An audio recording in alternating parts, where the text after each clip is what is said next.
2016년 10월 30일 오전 11시 주일 예배로 나오신 모든 성도 여러분들에게 하나님께서 크게 은혜와 복을 내려주시기를 간절히 기원합니다.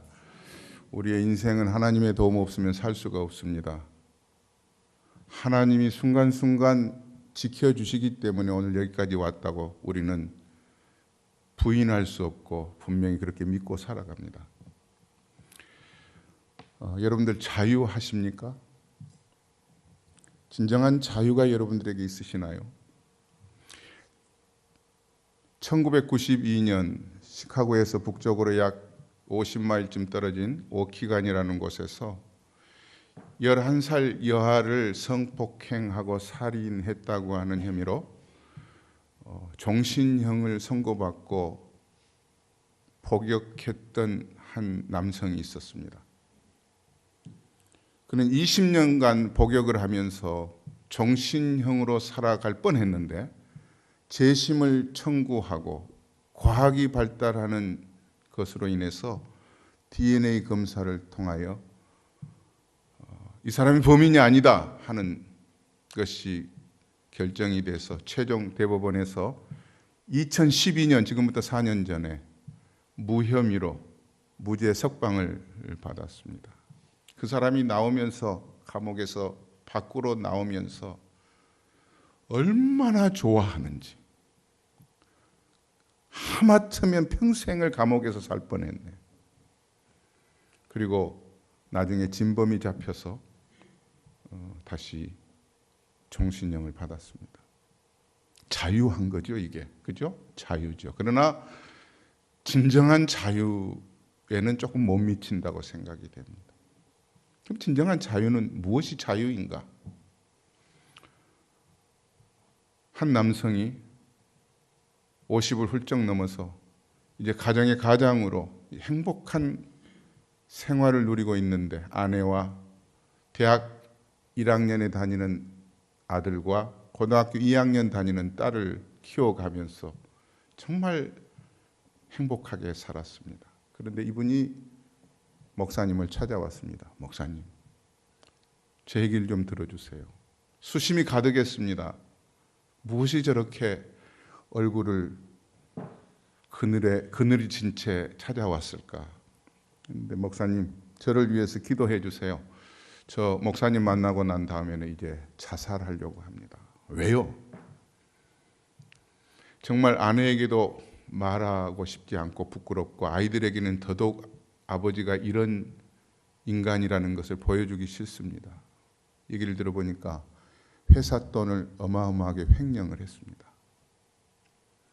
아무도 모를 줄 알았는데 횡령을 했습니다.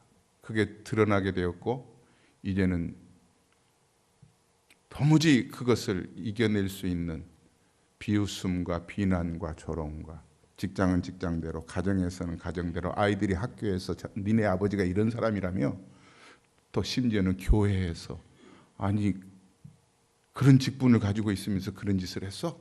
이런 얘기를 듣는 것이 너무나도 감당하기가 어려워서 자살을 하려고 했는데 이제 목사님이 계속 얘기를 하면 그래서는 안 됩니다. 자수하세요. 차라리 그걸 감당하세요. 우리가 믿는 분이 하나님이시잖아요.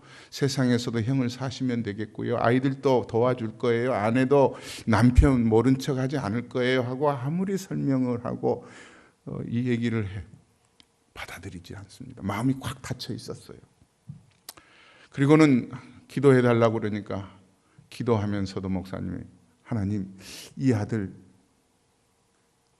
마음을 좀 움직여 주세요 하고 기도를 마치고 이 사람은 차를 타고 자기가 자살하려고 하는 어느 한 산중으로 가는 도중에 라디오에서 음악이 나오는데 하필이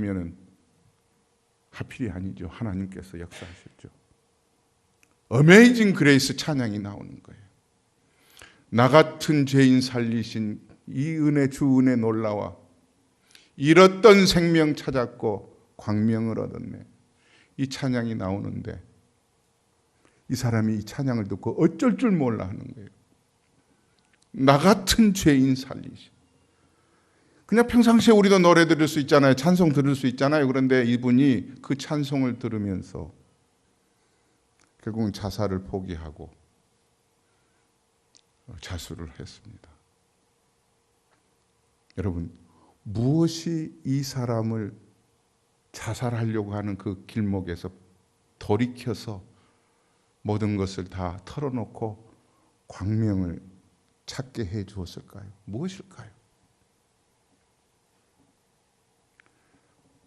진정한 자유라고 하는 것은 내가 옥중에 있든지 내가 밖에 있든지, 진정한 자유는 세상적인 가치관을 가지고 살았던 그런 무죄 혐의를 받았기 때문에 갖는 그 자유만이 아니라, 진정한 자유는 죄인 가운데서도 건져주신 하나님의 은혜가 놀랍다고 하는 것으로 깨닫는 자유만이 진정한 자유가 아니겠습니까? 저희들은 지난주에 분명히 사도 바울이 갈라디아서를 쓴 이유를 잠시 들었습니다. 갈라디아 교회를 세웠습니다. 예수 믿는 사람들이 늘어납니다. 예수 믿는다고 하는 것은, 우리가 에베소서 2장 8절 9절을 제가 말씀을 드렸습니다. 구원이라고 하는 것은 행위로 구원받는 것이 아닙니다. 공로로 구원받는 것이 아닙니다. 내가 구원받기 위해서 무언가 수고를 해야 되는 것이 아닙니다. 그 은혜를 인하여 믿음으로 말미암아 구원을 얻었나니 이는 행위에게서 난 것이 아니요 하나님의 선물이라. 행위에게서 난 것이 아니니 자랑치 못하게 함이니라.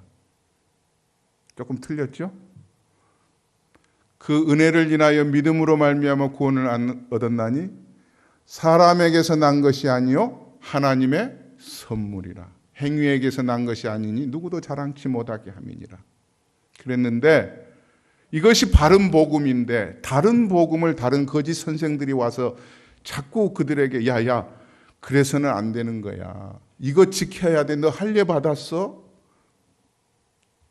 그렇게 말하고 있는 것을 마치 종교개혁주의이기 때문에 함께 연결해서 말씀을 드린다면, 마틴 루터가 1517년에 도무지 신성모독하는 것을, 교황이 신성모독죄를 짓는 꼴을 볼 수가 없는 거예요.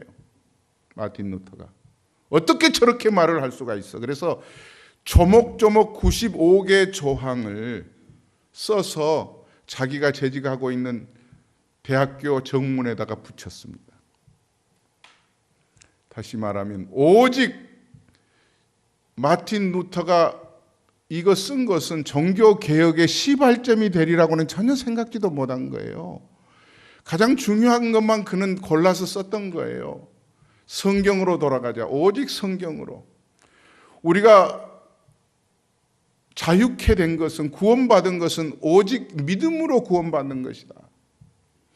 우리가 이렇게 하나님으로부터 자격이 있어서 사랑받은 것이 아니라 오직 하나님의 긍휼하심 은혜로, 오직 은혜로, 그리고 오직 예수만이, 이렇게 네 가지를 강조했는데 그것이 종교개혁의 시발점이 됐는데, 95개 조항의 네 번째, 다섯 번째 보면은 이런 조항이 거기에 있습니다. 제가 네 번째와 다섯 번째를 한번 읽어드릴게요. 교황은 그 직권 혹은 교회법의 위세로 부과된 형벌 이외에 어떤 벌이든지 용서할 힘이나 뜻을 가지지 못한다. 다섯 번째, 교황은 하나님께서 죄를 사하였다는 것을 선언 혹은 시인하는 이외에 어떤 죄든지 사할 힘이 없다.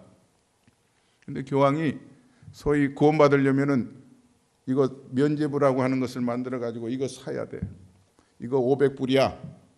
당신은 이거 1000불 내야 구원받을 수가 있어. 해가지고 용서할 수 있는 분은 오직 하나님뿐이에요. 믿습니까? 누구도. 근데 교황이 그것을 뭐 버젓하게 무슨 성당 지어야 된다고 하면서 면죄부를 사라고 할 때 사람들이 거기에 또 현혹이 돼가지고 사는 거예요. 그래서 공로로, 노력으로, 오직 믿음으로 구원받는다는 사실을 깡그리 무시해버리는 거예요. 이런 것들을 깨뜨리기 위해서 반박문을 쓴 것이 종교개혁의 시발점이 됐습니다. 그리고 100주년이 된 1617년에 10월 31일을 종교개혁주일로 시작을 하면서 오늘의 499주년이 됐고, 내년에는 500주년 특별 기념 해로 아마 전 세계 교회가 기념주의를 지킬 것입니다. 비단 정교 개혁을 부르짖었던 마틴 루터만의 정교 개혁이 아니고 오늘 또 우리가 마찬가지죠. 정말 개혁이 무엇인가? 개혁은 하나님의 은혜로만 구원받고 의롭다 누구도 당신은 이거 사면 의로워질 거야. 얼마나 우매했느냐 하면은 캐톨릭에서는요, 당시 성경을 사제들만 읽었습니다. 성경을 읽는데도 거기 앉아있는 청중들이 알아듣지 못하는 라틴어로 성경을 그냥 읽는 거예요. 아무도 성경을 가질 수 있는 자격이 없었습니다. 알면은 저 사람들이 깨우치면은 안 된다고 하는 생각 때문에, 그래서 성경을 자기의 임의로 사제의 생각, 자기 원하는 대로 해석을 해주는 거예요. 그래서 종교개혁은 성경을 성도들에게 돌려줘라. 그러니까 오직 성경으로 돌아가는 거예요. 그래서 계속해서 우리가 얘기하고 있는 것처럼 네 가지를 종교개혁을 하면서 부르짖은 거예요. 오직 성경으로, 오직 믿음으로, 오직 은혜로, 오직 예수로. 이렇게 해서 자유를 얻게 된 거예요. 사랑하는 여러분, 오늘 여기에서 자유를 얻는 사람들에게 있어서 가지고 있는 가치와 자유가 진정 없는 사람의 가치는 뭐냐 하면은 오늘 본문 20절에 이렇게 얘기하잖아요. 내가 그리스도와 함께 십자가에 못 박혔나니 이제는 내가 산 것이 아니요 내 안에 누가 사신다고요? 누가 사세요? 그리스도께서 사신 것이라. 믿습니까? 그리스도께서 사신다는 게 뭘까? 여러분들 집에 시부모님이나 친정 부모님이 오신다고 생각해 보세요. 그분들이 오시면 손님이잖아요. 더 귀한 손님이 오셨다고 생각해 보세요. 오시기 전부터 청소를 말끔하게 합니다. 그리고 그분들을 맞이하기 위해서 예쁜 옷을 입고, 그리고 아이들에게도 인사를 하도록 정중하게 준비를 시킵니다. 그리고 그분들을 음식을 대접할 때도 집에서 가지고 있는 그릇 중에서 가장 깨끗한 그릇을 꺼내서 깨끗이 씻어서 음식 하나를 놓아도, 김치 하나를 놓아도 대충 놓지 않고 보기 좋게 맛있는 것으로 준비해 놓습니다.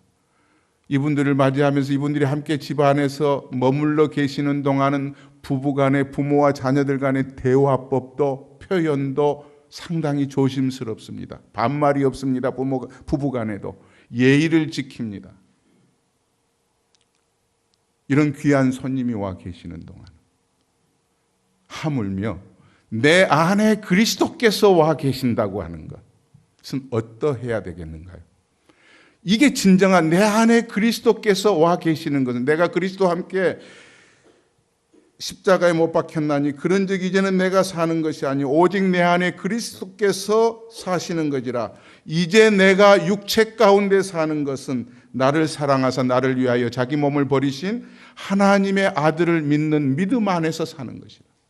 이 의미가 이제는 내 안에 와 계시는 그리스도가 계심을 기억하고 표현이 달라지는 거죠. 시부모님이 와 계셔도 며느리가 시부모님 앞에서 남편한테 반말을 쓰고 야야 이래라 저래라 너 이것 가서 이것 좀 해와라 이러는 며느리는 그건 큰일 나죠. 그죠? 이렇게 예수님이 와 계시기 때문에 삶이 바뀌는 것. 이거는 가치관이 바뀐다고 말하면 됩니다. 그래서 사도 바울이 빌립보서 4장 11절 12절에서 이렇게 얘기를 하죠. 빌립보서 4장 11절 12절에 보면 내가 궁핍함으로 말하는 것이 아니라, 그때 당시 사도 바울은 옥중에 있었습니다. 그렇기 때문에 궁핍함으로 말하는 것이 아니라 내가 어떠한 경우에도 자족하기를 배웠나니 내가 비천에 처할 줄도 알고 풍부에 처할 줄도 알아 모든 일에 배부르며 배고픔과 풍부와 궁핍에도 일체의 비결을 배웠노라. 내게 능력 주시는 자 안에서 내가 모든 것을 할 수 있느니라. 이게 무슨 말씀이에요? 이제는 내가 옥중에 벗어나야 자유함을 얻는 것이 아니라 비록 옥중에 있지만 영적으로 내가 하나님의 은혜 가운데 있기 때문에 자유함을 얻는 거예요. 그러니까 사도 바울은 옥중에 있었지만 빌립보 교회 성도들이 아이고 우리 선생님이 옥중에 계시기 때문에 옥중에서 빨리빨리 벗어나도록 우리 기도하자, 음식을 어떻게 드시까 갖다 드리는 것이 아니라 사도 바울은 옥중에 있지만 옥중에서도 하나님이 나에게 있게 한 이유가 있다. 거기에 전도하게 한다. 옥 밖에 있으면 밖에 있는 대로, 많이 가졌으면 가진 대로, 많이 안 가졌으면 안 가진 대로, 우리는 세상적인 가치의 자유는 뭐예요? 남보다 좋은 차를 타야 합니다. 남보다 좋은 집에서 살아야 합니다. 남보다 좋은 음식을 먹어야 합니다. 남이 가진 것보다 더 좋은 명품과 좋은 옷을 입어야 자유한 것처럼 느껴지는 거예요. 편하게 느껴지는 거예요. 그런데 이런 가치를 가지고 믿음의 생활을 한다고 하면서도 그 가치에 아직도 머물러 있다면 바른 진리가 우리를 자유케 하는 자유의 삶이 우리에게 없다고 생각하시면 되는 거예요.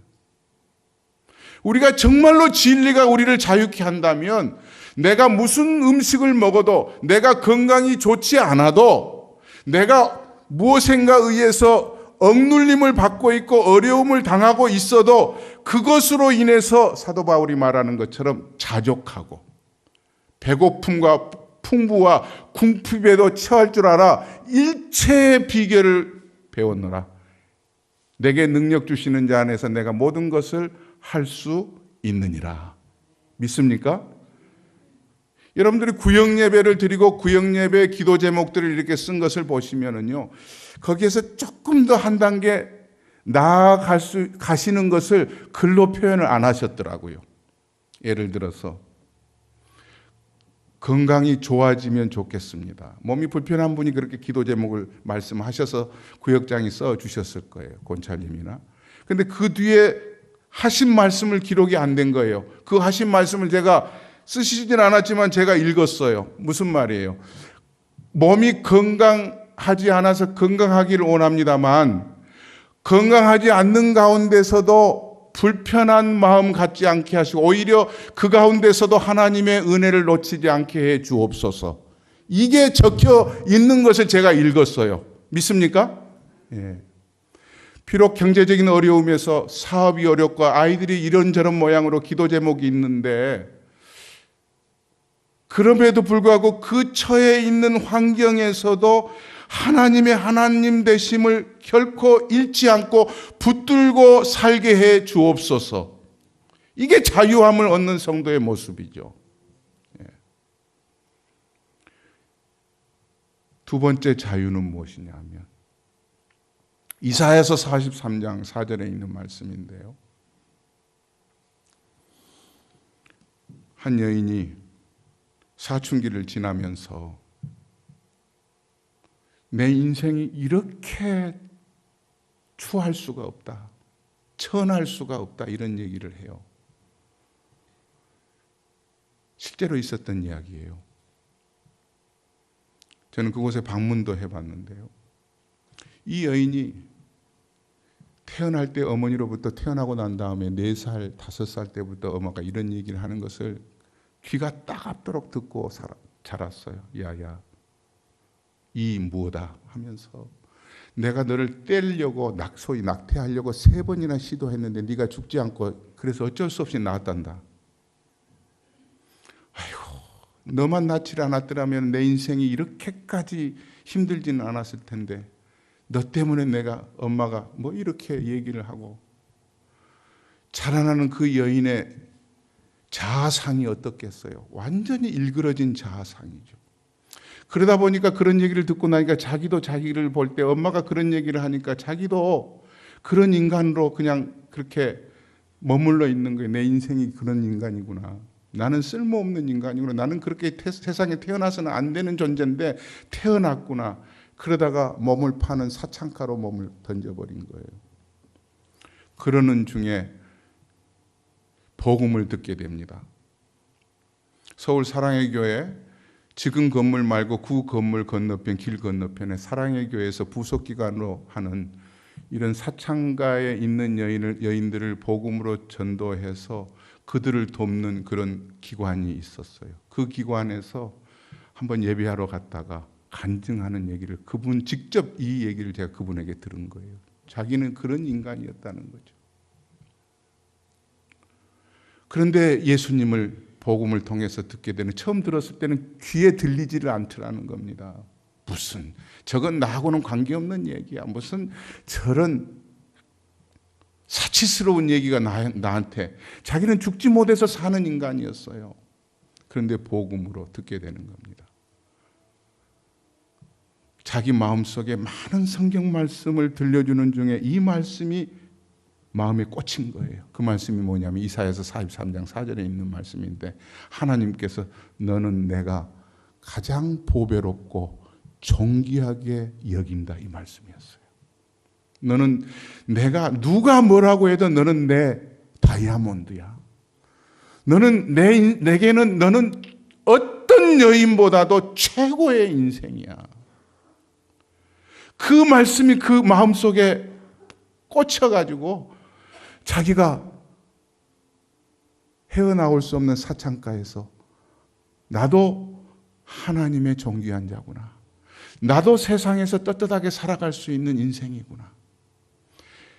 자신감을 잃어버리고 자존감은 땅에 떨어진 지 오래되어 버렸는데 자신감을 갖게 되고 일그러진 자화상이 회복되면서 예수 안에서 새로운 가치를 가지고 살게 된 거예요. 그래서 간증하는 것을 들었어요. 진리가 너희를 자유케 하리라고 하는 것은 바로 이런 거죠. 우리의 인생이 어떤 모습으로 일그러졌던 간에. 오래전에 한 20년 전에 나왔던 책 가운데 제목이 탓이라고 하는 책이 있습니다. 데이비 시멘스라고 하는 분이 썼던 책인데 그 책 가운데 이런 글이 실려 있어요. 한 여자가 너무너무 못생긴 거예요. 옥상에서 떨어진 메주같이 자기 스스로 생각하기를, 어떻게 내가 이런 얼굴을 가질 수가 있을까 하는데, 그 데이비 시멘스가 어드바이스를 합니다. 당신 요즘 무술이 얼마나 좋은 줄 알아? 쌍꺼풀을 하시고 성형을 한번 해보세요. 해서 이 여인은 자신을 얻고 성형외과를 찾아가서 문을 두들기고 결국은 쌍꺼풀을 하고 얼굴을 고칩니다. 그리고 거울을 봤더니 딴 사람이에요. 비포가 하고 애프터가 완전히 다른 거예요. 이전에는 그 얼굴을 가지고 어디 단체에 들어가거나 심지어 교회에 가도 위아래로 쳐다보고 아유 거리를 뒀던 사람들이 이제는 반갑다고 하고 자기를 못 알아보는 거예요. 데이비 시멘스는 그 글을 쓰면서 그 뒤에 세상의 사람들도 이렇게 고쳐대도 자기가 자존감이 살아나고 자신감을 갖게 되는데 하물며 영적으로 하나님께서 나를 어떻게 보시는가? 저는 오늘 또 이 자리에 참여한 모든 성도 여러분들, 저를 비롯해서 모든 성도 여러분들에게 하나님께서 우리를 어떻게 보시는가의 그 말씀 앞에 우리를 보배롭고 존귀한 자로 여겨주시는 하나님의 은혜에 감격하며 그 은혜 때문에 사는 여러분 되시기를 주의 이름으로 축원합니다. 사람이 어떻게 보든지 그건 관계없는 거예요. 영국 BBC 방송에서 캐나다 토론토 대학에서 연구한 논문의 내용들을 프로그램으로 만들어서 발표를 했습니다. 자존감이 높은 사람들의 뇌 기능을 조사를 했는데 자존감이 낮은 사람과 비교해 볼 때 뇌 크기가 20%가 자존감이 높은 사람들이 더 크고 자존감이 낮은 사람들이 20%의 뇌 크기가 작고, 자신감이 없고 자존감이 열등한 사람들의 뇌의 기능이 20%가 떨어진다는 거예요. 사랑하는 여러분, 우리는 아직도 자존감이 높지 못하는, 자존감이 높고 낮은 것의 어떤 기준을 세상적인 가치에 두려고 할 때가 많아요. 그러다 보니까 비교하게 되면 어떤 일들이 발생하느냐 하면요, 바로 이런 일들이 발생하는 거예요. 세 가지가, 부정적인 자아상의 결과 세 가지가 나타나는데 인간관계가 원만하지 못해요. 만나는 상대편이 나에게는 평범하게 하고 얘기를 했는데 자존감이 낮은 사람은 그 사람이 하고 한 얘기가 나에게 마치 뭘로 송곳으로 꾹 쑤시는 것처럼 나를 아프게 하는 것으로 착각하는 거예요. 그러니까 화를 벌썩 낼 수가밖에 없는 거죠. 피해 의식이 강해지게 되고요. 주로 반항하고 자기를 피해 다니는 이런 특징들이 이 부정적인 자아상을 갖고 있는 사람에게 나타나고요. 또 하나는 뭐냐면은 이런 열등감으로 인해서 자기 중심의 삶을 살지를 못하는 거예요. 늘 상대편이 나를 어떻게 볼까? 거기에 막 집중해가지고 상대편에게 잘 보이려고. 그래야 자기 존재감이 살아나는 것처럼. 또 한 가지 부정적인 자아상은 뭐가 나타나느냐면 병이 생기는 거예요. 위궤양이 생기고 심지어는 암까지도. 이런 부정적인 자아상을 가지고 있는 사람들의 삶의 결과가 이렇게 나타나는 거예요. 우리가 진리가 너희를 자유케 하리라는 것은 전 인격 치유예요. 그냥 예수 안 믿다가 교회 다니는 것으로 진리가 자유케 하리라 이런 의미가 아니고요. 하나님께서 주시는 말씀은 육체적인 자유에서부터 더 뛰어넘어서 영적으로 우리가 이 땅에서 살면서도 하나님이 나를 어떻게 사랑하셔서 은혜를 주셨는지 로마서 5장 1절에 있는 말씀처럼 우리를 의롭다 여겨주실 자가 없는데 우리가 의로울 자격 없었지만 하나님이 여러분들을 의롭게 여겨주시는 은혜 그 축복이 우리에게는 큰 거잖아요. 믿습니까? 예. 의롭다 자격 없는 자를 자격 있다 여겨주시는 것.